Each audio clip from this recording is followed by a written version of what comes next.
Hello, everyone, and welcome to session 205. My name is Casey Griffiths, and I'm serving as the session chair. And just for your information, this session is, hello, everybody. Welcome. I'm Casey Griffiths. This is session 205, and I'm serving as the session chair. Just so you know, the session is being recorded. There will be times for questions after the presentation. If you have questions, please put them in the Q&A box at the bottom of your screen. Now, we're delighted to have two very talented presenters with us today. Lee Krähenbühl will present on actors wandering through the desert to Brigham, the strange true tales of Carter's dramatic combination and their Spirit Guides 1871. Here's a little information about Lee and also our second presenter, Emily Marie Crumpton. Dr. Lee Krähenbühl is chair of the Communications Department and director of the graduate program in Communication Studies at Stevenson University, Owings Mills, Maryland. He has taught theater history and world religions at the college and university level since 1987. Lee's article, Thomas A. Lynn, The Latter-day Saints in the American Theater, Confluences and Influences, 1844 to 1904, appeared in the spring and summer 2020 issue of the John Whitmer Historical Association Journal. He lives in Silver Spring, Maryland, with his family.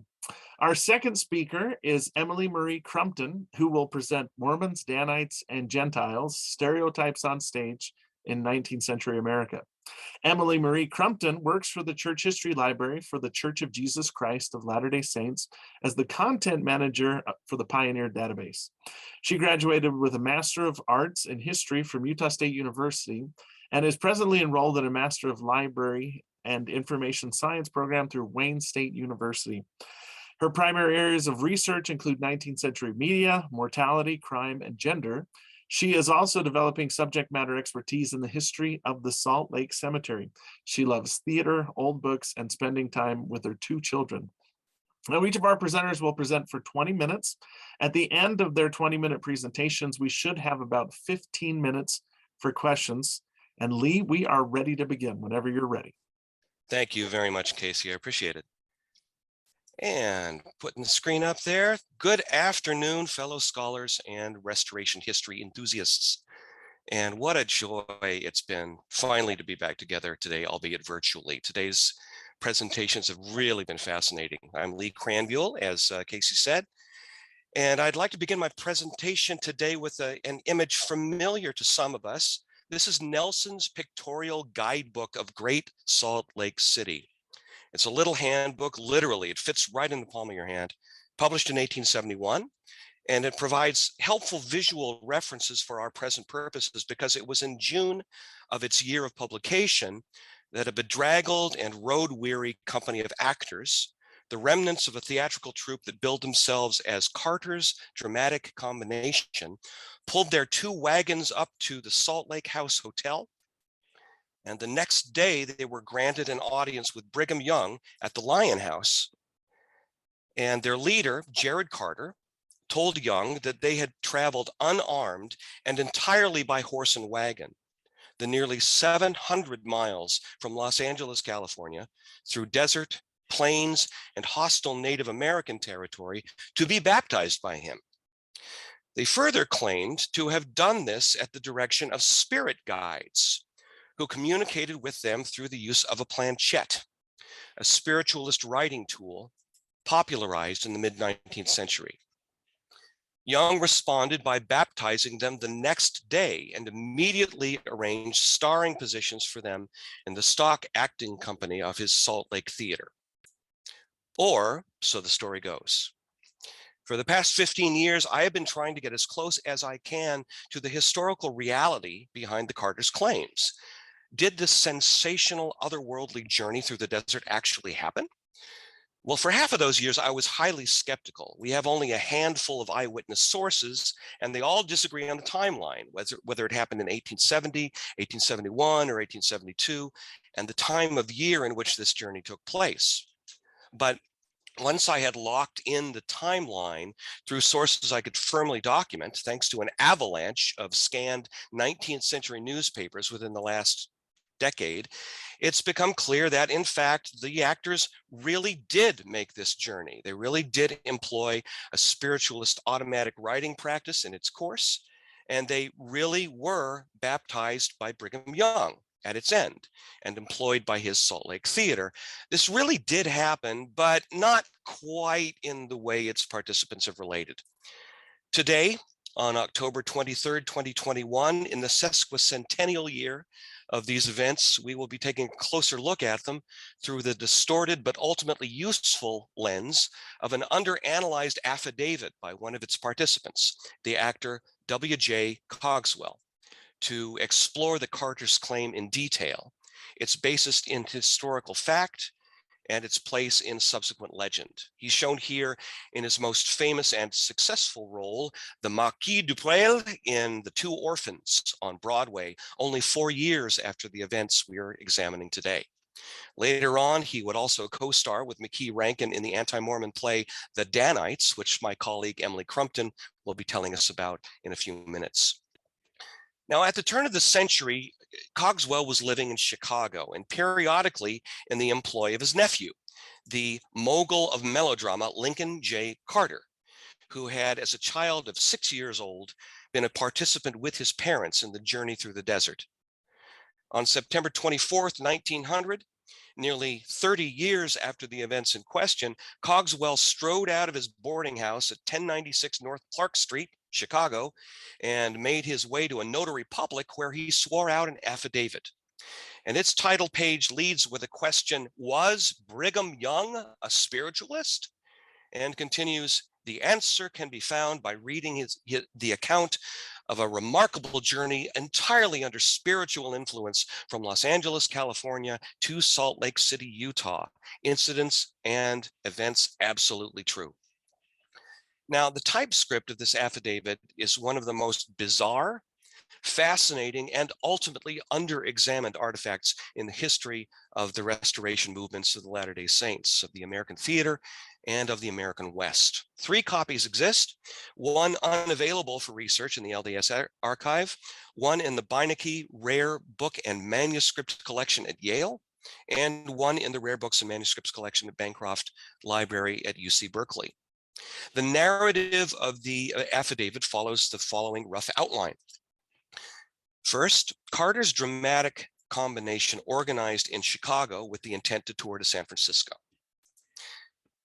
Cogswell discovered the planchette in the lobby of the train depot in Elko, Nevada, and the planchette would do nothing when Cogswell and his sister, the actress Carrie Carter, tried to use it. However, when Cogswell called fellow actor Edward Beam Marden to try it in his place, it started writing messages. Remember this, it will be important later. Spirit guides from beyond the grave then began to tell the company about things they could not otherwise have known and gave very specific directions about where to perform and about what to do when they weren't performing.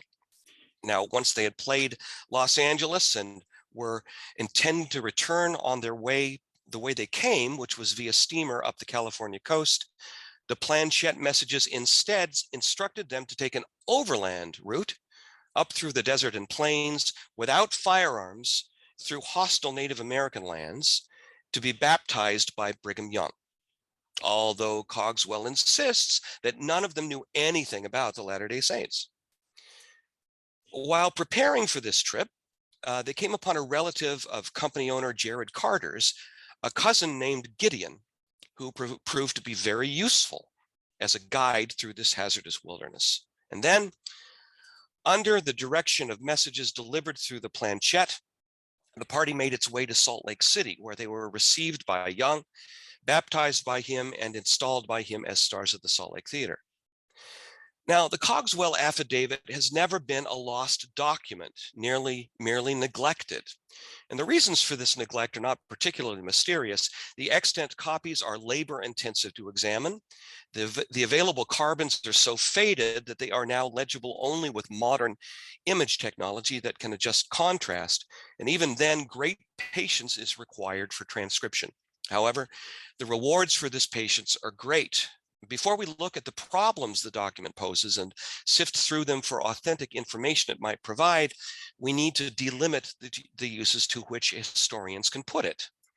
Now, Cogswell predicates his narrative on putatively supernatural phenomena. This circumscribes the task of the historian.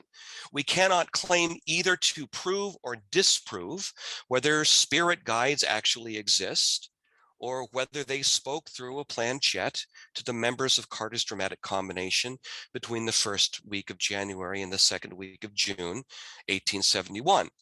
It falls to us, rather, to use documentary evidence to determine whether they believed they were receiving messages from another world. This is an important distinction, and one to which we will return. That stated, I will postulate a much more mundane and terrestrial explanation for the origin of the messages than 19th century spiritualists would have employed. Now, the owner and director of the troupe was the actor Jared Waterous Carter, Jr., and the guide for the expedition from Los Angeles to Salt Lake City was, in fact, the actor Jared Carter's first cousin, Gideon Hayden Carter, Jr. Their respective fathers, the brothers Gideon Hayden Carter, Sr., one of the Far West martyrs in 1838, and Jared Waterous Carter, Sr., mentioned numerous times in the Doctrine and Covenants, had both been prominent associates of Brigham Young and the prophet Joseph Smith, Jr. Cogswell's insistence throughout the narrative that none of the party knew anything about the Latter-day Saints must therefore be regarded as absolute fiction. Both Jared and his cousin Gideon had, in fact, known Brigham Young personally in early childhood, but this rather pertinent detail is ignored by Cogswell's account. Gideon Carter led the party from his home in the Mormon settlement at San Bernardino to Utah. Cogswell goes to great lengths to convince his readers that, quote, no wagon had ever gone that way before, end quote, but this also is quite incorrect. Theirs was no foray into unexplored territory. The highway commonly called the Los Angeles Salt Lake Road had already been in use for 20 years. It followed the older route known as the Old Mormon Road, which in turn traced the northern portion of the Old Spanish Trail in use since the 18th century. As a Latter-day Saint and resident of San Bernardino since its founding, Gideon Carter was quite familiar with the route, as was every miner and tradesperson from basin to basin, Salt Lake to Los Angeles. Now, along the way, Gideon Carter obliged the troupe with a wide detour to play a memorable evening at Pioche, Nevada, and perhaps other mining towns as well, just as the Carters had in Idaho the year before. But none of this leg of the journey is in the affidavit. All this omitted information renders the events considerably less otherworldly and is key to understanding what actually happened.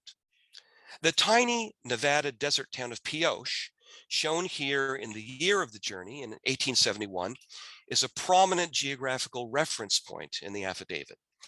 On page 12, the company is 200 miles from Pioche. A page later, quote, we thought we were nearing Pioche. Then, after a long passage that discusses revelations from the planchette, they have on page 15 abruptly moved past the settlement entirely, now, quote, camping between Pioche and a little town that was 3 miles away from that place. But something does not make sense here. There is a relatively straight line of 155 miles on the Los Angeles Salt Lake Road from Las Vegas Rancho to Mountain Meadows. Pioche is nowhere near that direct route. In fact, the party had to make a sharp northwest turn off the main road from Las Vegas Rancho, curve eastward on back trails to Pioche, and circle back southwest to Mountain Meadows. An enormous detour of some 45 miles, several days' journey by wagon out of their way before they reached the thoroughfare that would take them to their destination. Gideon Carter would have been fully aware of this. Why would he, as their de facto guide, allow them to do such a thing? And what was the attraction of Pioche? Little more than a mining camp at this point, so far from their beaten path. Again, Cogswell has left out a great deal of information at this point in the narrative, namely that the company was also performing in Pioche and possibly in the mining towns that surrounded it. How do we know this? Because in late May, exactly midway through the planchette journey, the Pioche performance of Carter's dramatic combination was reviewed in a territorial newspaper, right down to the sensational event of the seating risers in the building having collapsed and the audience tumbling to the floor, startled but unhurt and even exhilarated by the experience. Why would Carter's dramatic combination travel so far out of their way if their goal was to get to Brigham Young as soon as possible? Well, the simplest explanation, notwithstanding Cogswell's intent to engineer the mystical legend of the planchette, is that playing the mining towns of Nevada had been their plan all along. This was apparently no secret at the time, as John S. Lindsay, who became their colleague in the Salt Lake Theater Stock Company and was himself a spiritualist and a Godbeite, later wrote that the Carters had emerged from the desert, quote, having traveled by stage and team from California, playing the towns en route, end quote. They had performed in such camps in Idaho the year before, extending as far south as Hamilton, Nevada, only 100 miles north of Pioche. The planchette journey was apparently predated by the Carters' long-term plan to expand a theatrical circuit they were attempting to build for themselves. But Cogswell altogether omitted the performances in Pioche and elsewhere in Nevada from his narrative. To have included them would have diminished the aura of the miraculous he wished to establish, namely that the spirit guides had sent them specifically and exclusively to be baptized by Brigham Young in Salt Lake City. Now, as stated above, it is beyond the scope of the historian to judge definitively whether or not spirit guides were using the planchette to direct Carter's dramatic combination in 1871. We can only determine whether or not the documents bear out the company members' belief that they did. However, a closer examination of the Cogswell affidavit and of its character's behavior in the years afterward does admit of a plausible and quite terrestrial explanation for what had transpired. One of many pertinent facts that Cogswell does not bother to relate in the affidavit is that he and fellow company member Ed Marden were extremely close colleagues, both professionally and personally, so close that a memoirist of the California stage some 2 decades afterward, and with no reference at all to these events of 1871, referred to Marden as Cogswell's, quote, chum and confidential friend, end quote. After their performances in Salt Lake City, the two traveled together to California, where both were featured in the company of Sacramento's Metropolitan Theater until August of 1874, when Cogswell joined McKee Rankin's company. The Marden and Cogswell duo continued acting in the same companies on and off in various parts of the country, particularly Chicago, at least through 1880. Please note now that the following scenario was my own speculation, but there's strong circumstantial evidence to support it, I think. According to the affidavit, the planchette did not work when Bill Cogswell and his sister, Carrie Carter, tried to use it. But once Cogswell stepped aside and called upon Ed Marden, his chum and confidential friend, to assist Carrie, it worked. It worked like a charm. Herein lay an effective diversion for what increasingly looks to have been collusion between Cogswell and Marden. Carrie could honestly say that she was not consciously manipulating the planchette, but Marden could well have been, in collaboration with Cogswell, with whom he would gather separately so that they could share information and get their signals straight. Both Cogswell and Marden had ample opportunity in their previous careers to see the acts of illusionists close at hand and to pick up the tips of mind readers, including those who used planchette in their parlor acts and seances. As Harry Houdini would prove half a century later in his campaign to debunk spiritualism, all it took was some knowledgeable prompting in the right direction. And that could have been the way it began, with Cogswell and Marden just having a laugh at the expense of the rest of the company. However, what they had intended as a kind of party trick was subsequently taken so seriously by the Carters Jared, Carey, and Gideon, that Marden and Cogswell felt they had no choice but to continue. Or perhaps this is not what happened. As historians, we can only guess at such things based on best evidence. The sand castles we seek to reconstruct have long since been leveled by the tide of time. But the planchette journey itself was remembered, along with its spiritualist inspiration, by its most famous survivor. In 1908, his parents Carey and Jared Carter, long dead, and his uncle Bill Cogswell, only recently laid to rest, Lincoln J. Carter revealed the tour of his latest startling production, a play of mystery, The Spirit of Paul Doon, for which he had devised and patented new special effects. Paul Doon toured for several years all over North America, and its press kit explained, whether spirits can return to this earth has been speculated upon since the world began. The spirit of Paul Doon has been written on the assumption that they do return. And the wonderful, mysterious sensation in the play is the illusion of Paul Doon's floating spirit floating out from the stage over the heads of the spectators. Bill Cogswell had died July 20th, 1906, only 4 months after appearing on stage for the last time in Lincoln's play, Bedford's Hope. Not coincidentally, in order to have Paul Doon ready for production in 1908, he would have begun writing it about the time of his uncle's death, contemplating the passing of the last adult who had traveled with him through the desert to Brigham Young in 1871.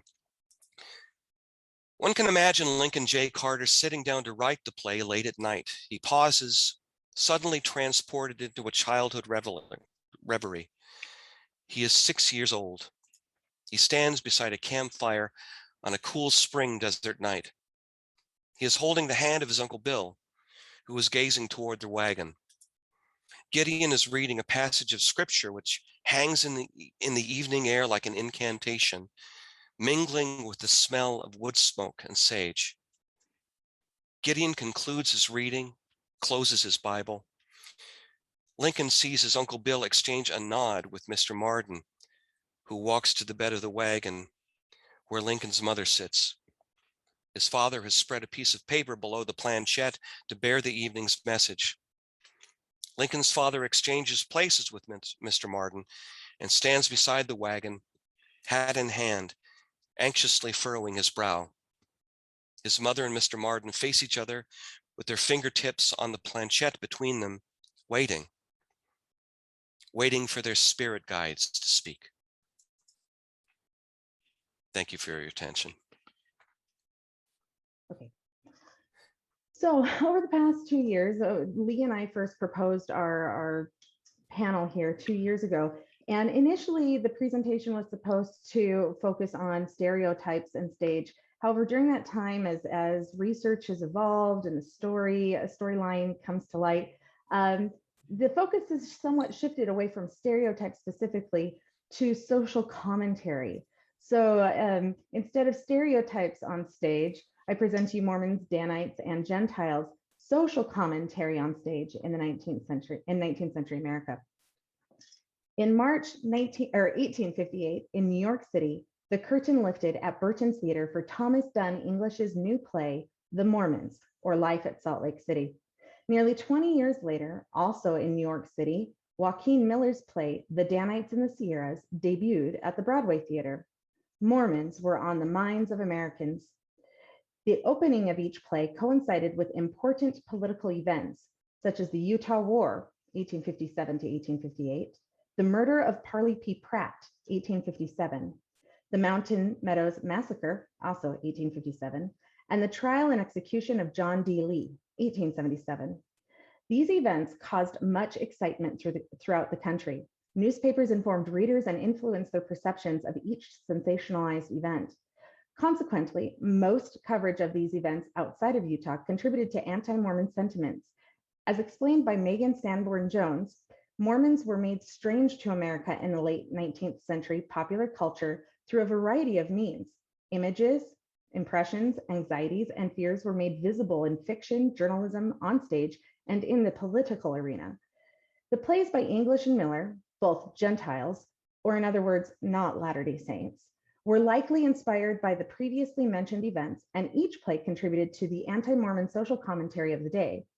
By vilifying Latter-day Saints, English and Miller perpetuated popular misconceptions about church members and leaders and life in Utah during the late 19th century. The anti-Mormon drama, or at least a major portion of it, came surprisingly late in the history of Mormonism. It's true. The first professionally produced play depicting Latter-day Saints was English's 1858 play, The Mormons. The church was 28 years old by that point. Placing English's and Miller's plays within their historical context reveals interesting things about the stories, the authors, and events that may have influenced their creation. The Mormons or life at Salt Lake City. To set the scene, I will provide a brief narrative timeline of significant events that took place between March 1857 and July 1858. Antebellum America was rife with political and social unrest. Among those issues was the Mormon Problem, which seemingly came to a head in March 1857 with the beginning of the Utah War.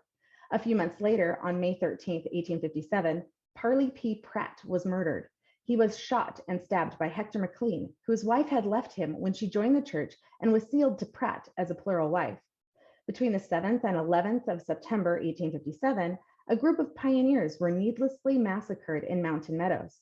On December 9th, 1857, the Lancaster Examiner and Herald reported, "The critical state of our relations with the Mormons and the expediency of depriving Utah of its territorial organization will probably occupy considerable attention."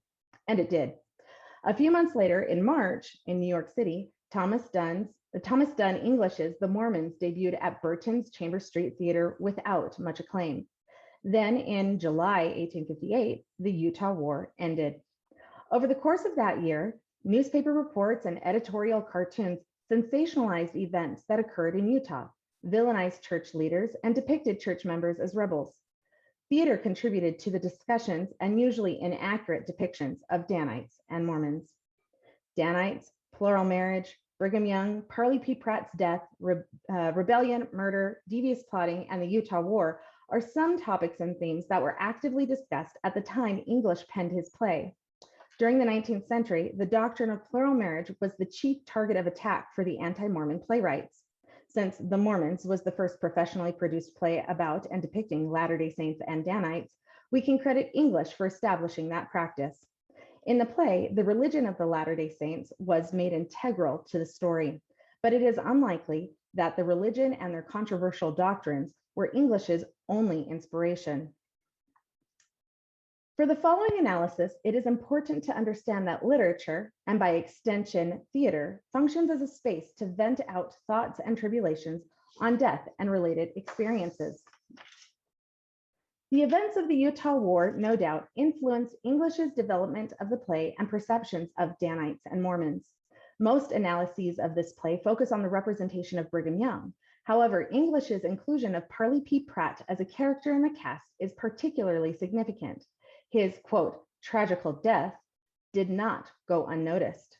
His murder garnered international attention and gave eager journalists fodder that could be easily sensationalized. One columnist claimed such an event was a natural result of Mormonism, clarifying the killing of Parley P. Pratt, one of the Mormon elders, betrays an episode and a result perfectly in keeping with the nature of Mormonism.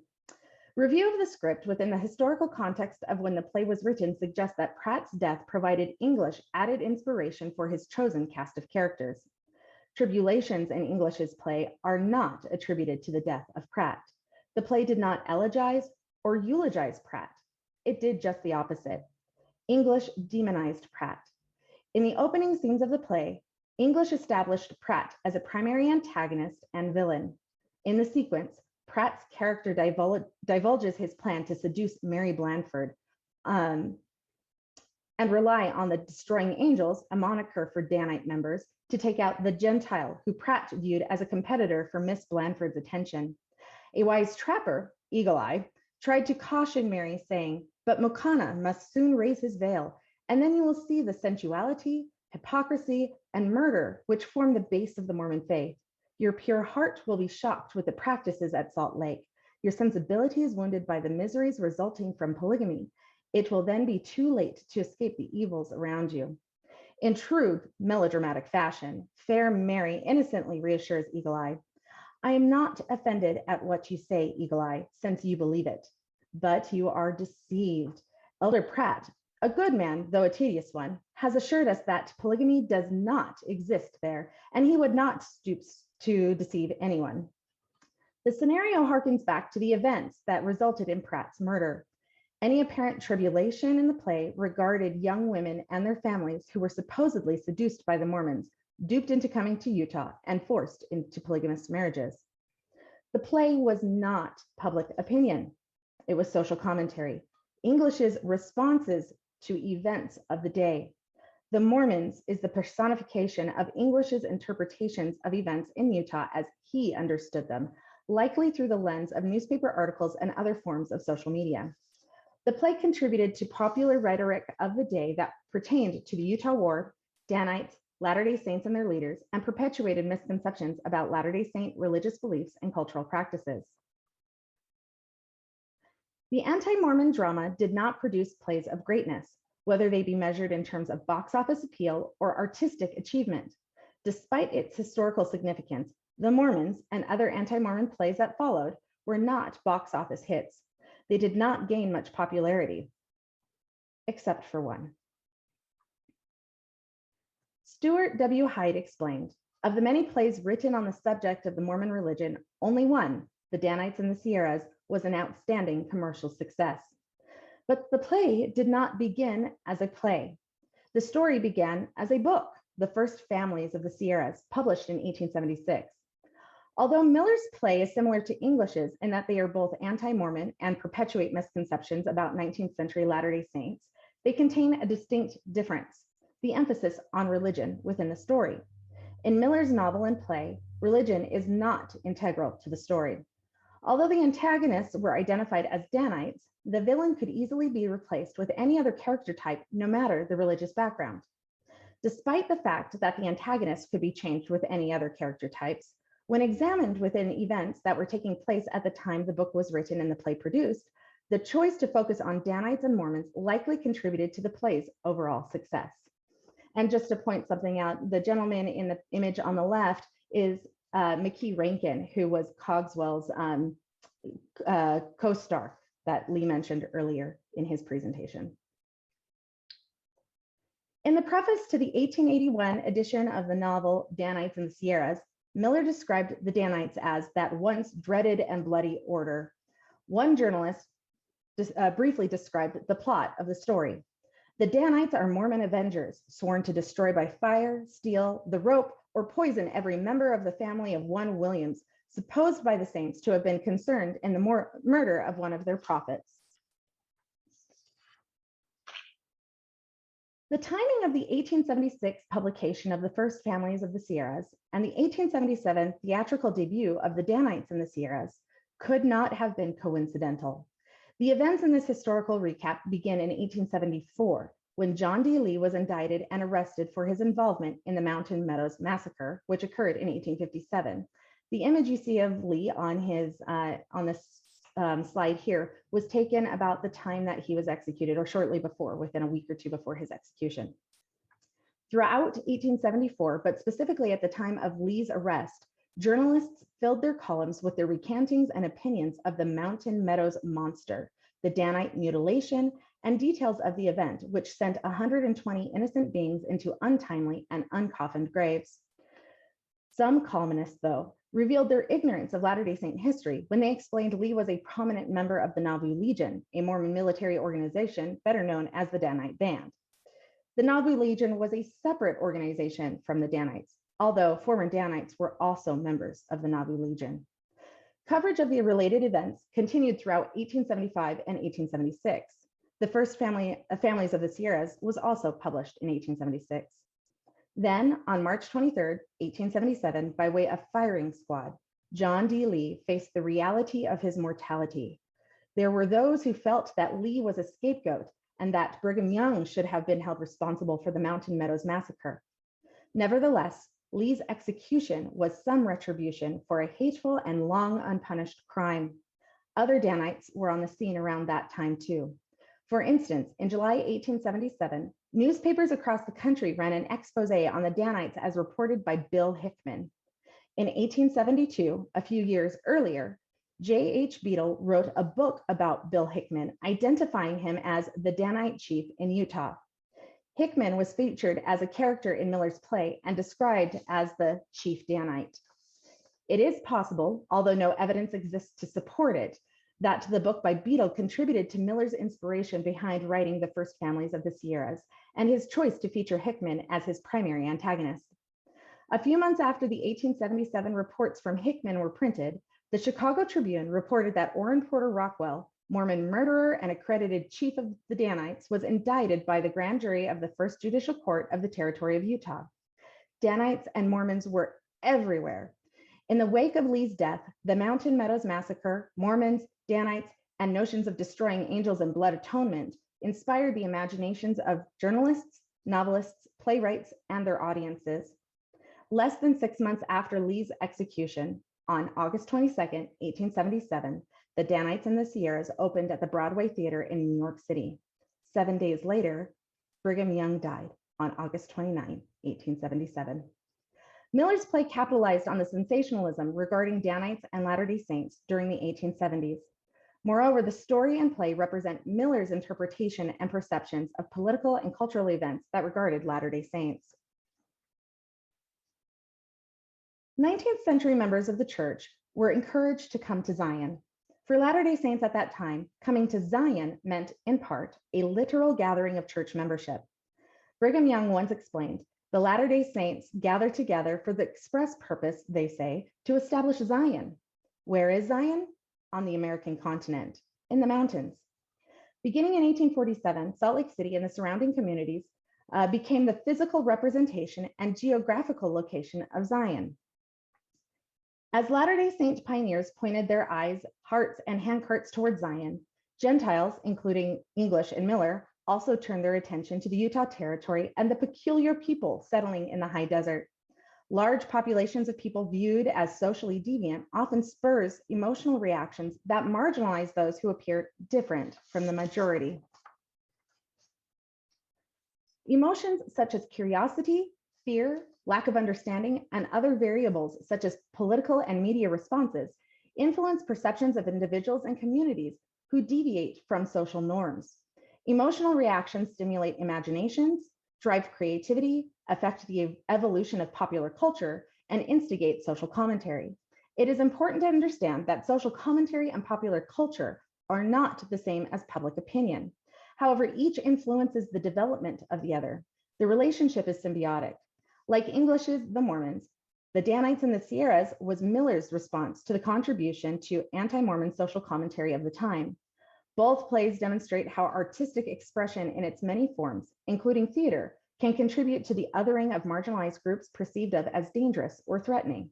For English and Miller, this was accomplished by vilifying members of the church and its leaders, which contributed to the perpetuation of misconceptions about church leaders and members and life in Utah during the late 19th century. Thank you.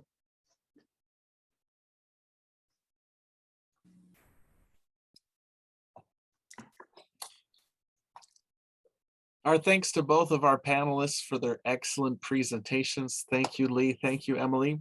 We now have a few minutes to ask questions. So correction that came in. This is for Lee.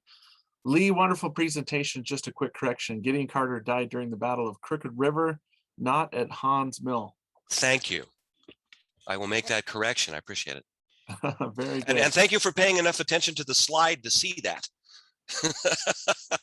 Well done. Well done. I didn't catch it, so I appreciate it.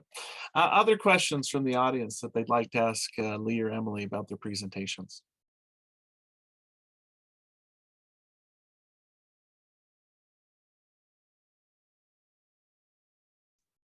Lee, we've rendered them speechless.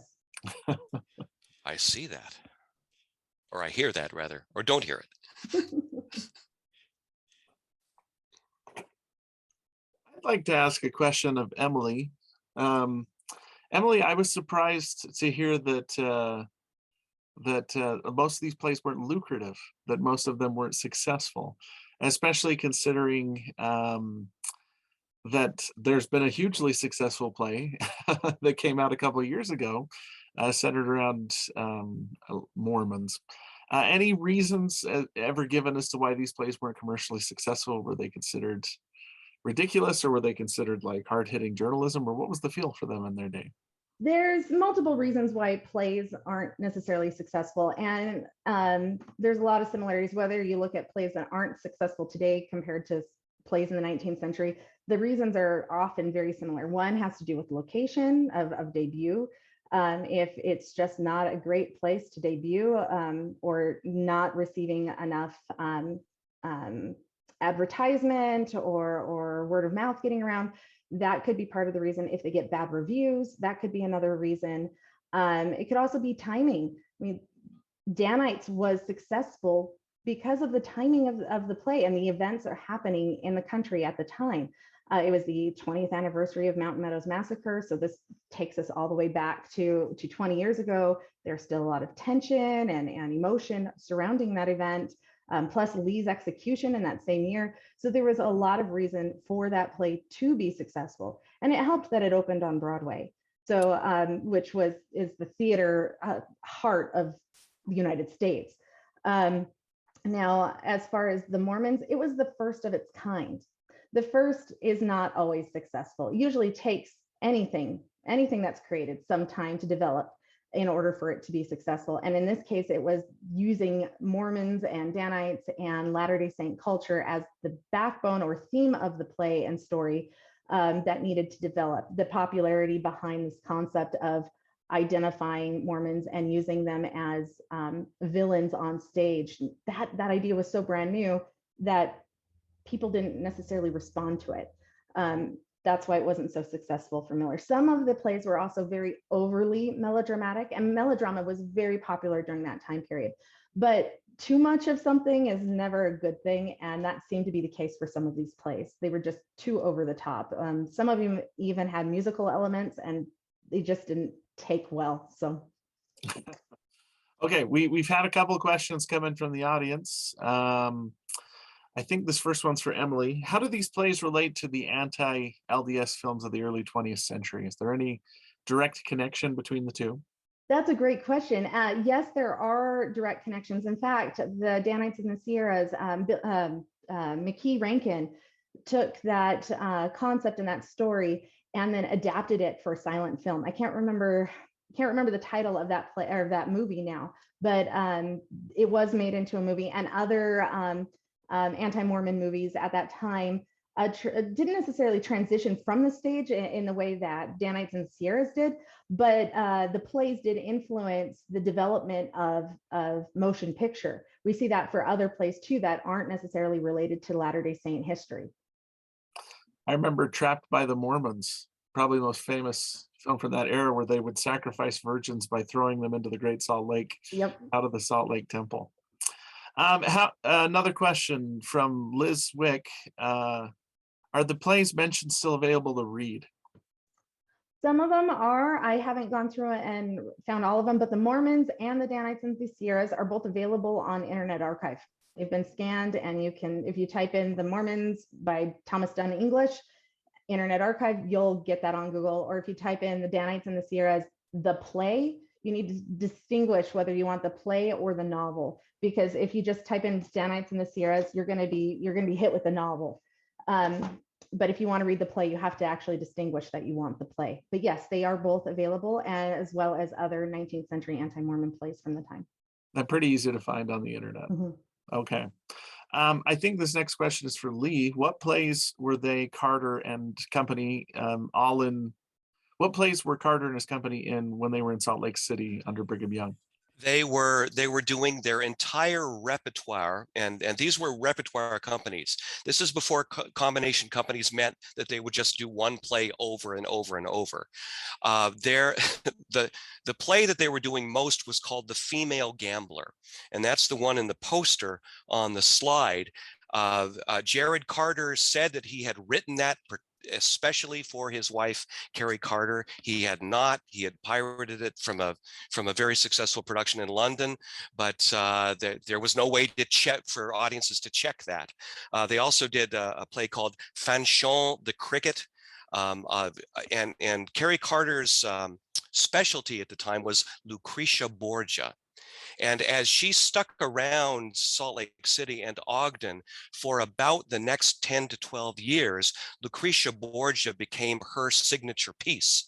And in one of the pioneer days of parades, they did a tableau vivant on a wagon, and she was on the wagon all the way down Main Street in her recognizable costume as Lucretia Borgia, holding aloft her vial of poison. It was quite a time to be an actor, exhausting time to be an actor. Thank you very much, Lee. Question from Susan Staker. I was fascinated by a book on musical theater by Johnson. Strong theory there. Tell me about the field of historical studies on theater. I think either one of you can take a shot at this one. You want to take that first? Sure. Are you asking, Susan, are you asking just in general about the field of theater and historical studies, or specific aspects of it? Do you mind clarifying?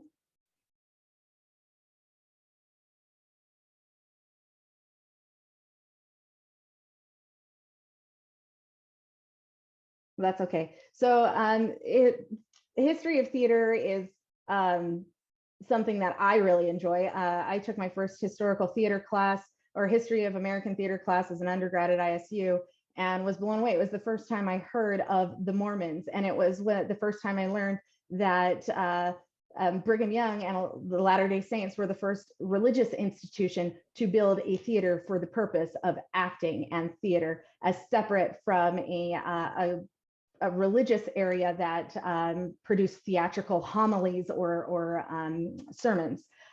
This was theater for theater's sake. So there's lots of interesting things that happen within the field of theater and history. You can look at the evolution of plays to on screen. You can look at like what Lee was looking at, and the movement of actors and their influence on different little communities. You can look at the bigger, broader aspect of musical theater and how that developed and the history of that. And did it really start with Jerome Kern, or did it start before that? And was Showboat really the first musical, or should the Ziegfeld Follies that were around before that, do those count as musical theater? And these different arguments and theories that historians of theater argue back and forth. So it's just like any other area of history. It has its common ideas, its common arguments, and historians who are willing to actually go to heads and blows in order to defend their status and their stance on what their argument is. So Lee, do you want to go from there? Yeah, I can follow up on that by saying definitively that the Latter-day Saints are the earliest English-speaking religious communities who sanctioned theater as something that was spiritually edifying. Mm-hmm. They were 40 years ahead of any other English-speaking denomination in North America. You can take that one to the bank. Very good. And Susan did offer a clarification that she just wanted to know the status of the field and why it's interesting to follow, but I think both of you covered that pretty well. Oh, we can go on for hours on that one. I bet you can. Question from Dick Whittemore. What are some good references for information on the Danites that might have been used in the theater? So where are they drawing their material from? Most of the material I have on the Danites comes from primary sources, so the actual books, but also other, like I said, my focus initially was on stereotypes. So I was looking at the stereotypes rather than the history of the Danites and historical arguments about the evolution and the background of the Danites. So a lot of the conclusions that I draw about the Danites in my presentation were focused on observations I made from primary source research and materials, such as the place, mostly the place. Okay. A question from Bryce Blankenagel. If you could take a time machine back and watch just one of these plays, which one would you choose? Either one of you. Oh gosh. Which one would you choose, Lee? I really would have loved to have been there on two particular nights. The first night of the Carters on June 22nd, 1871, when they were coming out on stage for the first time after the planchette journey. And 2 years later, when they dissolved Carter's combination, when Jared Carter had become a missionary and was sent back east. And when he came back with a plural wife. And that did not set well with Carrie. And there's a long story there that I'll probably be talking about in future years. How about you, Emily? It's a hard choice. I think it'd be interesting to see both plays produced, but I have to say that I probably lean more to Danites in the Sierras, and only because I grew up in the Sierras. I grew up in the Sierra Nevada foothills, and that's home for me. And outside of little communities like Mormon Bar, we were talking about that before the presentations. So I'd probably go with the First Families of the Sierras, or Danites in the Sierras, just because of its connection to home. Next question from Brooke Lefevre. For Lee, did you see any changes in how Brigham Young responded to spiritualism in your research? That is, my only regret was that with this is that I didn't have another hour to talk about Brigham Young and spiritualism. Brigham Young did not disbelieve in spirits. In 1852, he had Heber C. Kimball and George Cannon both address and denounce spiritualism, but not because spirits didn't exist. It's because spirits could mislead. And spiritualism did not go away by 1859. It's in the Doctrine and Covenants that Brigham Young finally had to address it himself, and to say that spiritual wrappings, spiritual messages from the great beyond, using planchettes and so forth, had the effect of misleading the faithful, and so we shouldn't have anything to do with them. However, when the Carters showed up and said this is what happened, he thought, well, the spirits brought them to me, it must be okay. And so he went ahead and baptized them. But then, due to what happened in the 2 years afterwards, which is a fascinating story, what happened with the Carters and Brigham Young, he tamped all of that down. And that's why a lot of it has been erased, because he didn't particularly care for the reputation that spiritualists were getting, especially after Amasa Lyman joined the Godbyites and became a spiritualist. And he was a fellow who was down in San Bernardino. Gideon Carter's brother married one of Amasa Lyman's daughters. And so that's the reason that there's a whole cluster of spiritualists using planchettes down in San Bernardino at the time.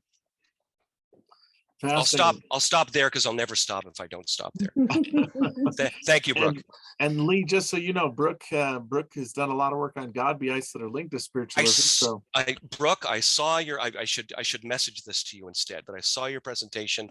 Can't wait to talk more about the Godbyites. Wonderful. Always nice to make connections. Yes. At a conference like this. Susan Staker, I have an interest in I think this might be playing off her earlier question. I have an interest in different theoretical approaches. It seems like Johnson's book was striking that context, made me think about Joseph and following stuff in new ways. Just seems like that was a follow-up comment. Let's see here. Question from Liz Zwick. Liz asked, what was the status of Young's Theater in Salt Lake City where the Carters performed, and the theater in New York City mentioned at the end by Emily? The status. I'm not, as far as how they were regarded. I'm not sure. Liz, I'm wondering. if you're out there and you want to follow up, how does, let's see here. I Give can her say, just a second to ask that, sure, follow up on that question. sure. They I might can, be asking about the current status, if oh, they still exist. oh, they still exist? No, the Salt Lake Theater was demolished in 1928. There's a bank on the site right now. It used to be the Mint. It used to be the US Mint. And it was also the Mint. Yeah. What about the theater in New York City that you mentioned, Emily? Is that Burton's still in Theater. I existence? think Burton's Theater still stands, doesn't it? And Chamber. One of them still stands. I think Burton's burned. That's right. It did. Yeah, burn. yeah. That's right. But the other one, the Chamber Theater, It's still around. That one's still Is it? around. Yeah, I knew Yeah. one of them was still around. So Yeah. one of them still exists. The other two do not. Let's see here. Another question. This one's for Lee from Bryce Blakenagel. What do you suspect was the reasoning behind the supernatural guidance to Salt Lake City? It seemed like it was common ledgerman, but what for? My personal thought about that is that Bill Cogswell was just having a laugh at Jared's expense, but Jared and Carrie took it deadly seriously. And he could not bring himself to bear the ire, because they went way out of their way, according to all of this guidance from the planchette. They simply had invested too much to stop. And then when they happened upon Gideon, and Gideon said, well, I'll take you to Salt Lake, I can do it. Especially if you're using a planchette. I mean, these are messages that you need to listen to. Then they were committed at that point. However, some very, very unpleasant things happened once they got to Salt Lake City. As far as Jared heard from another spiritualist who was back home in his home of DeKalb, Illinois, who said, I've heard that you have gotten these messages, but how can you do that and be a faithful Latter-day Saint and be an actor? That's not what God intends. I have revelations from the spirits telling you to leave the stage. So he left the stage and took a plural wife, and his wife, who was an actress, didn't want to give up her profession. And so Bill Cogswell saw all of this happening and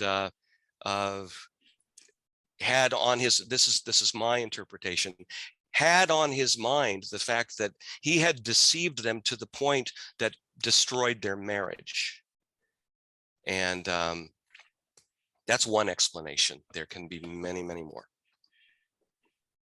Wonderful. Maybe one last question from Susan Staker. How does Brigham Young's interest in theater hook up with Joseph? I assume it's Joseph Smith, or does it? Is there overlap between the two? Yes. Yeah. Elaborate.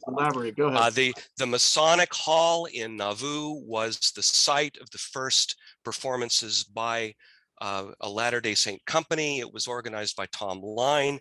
You can read about it here.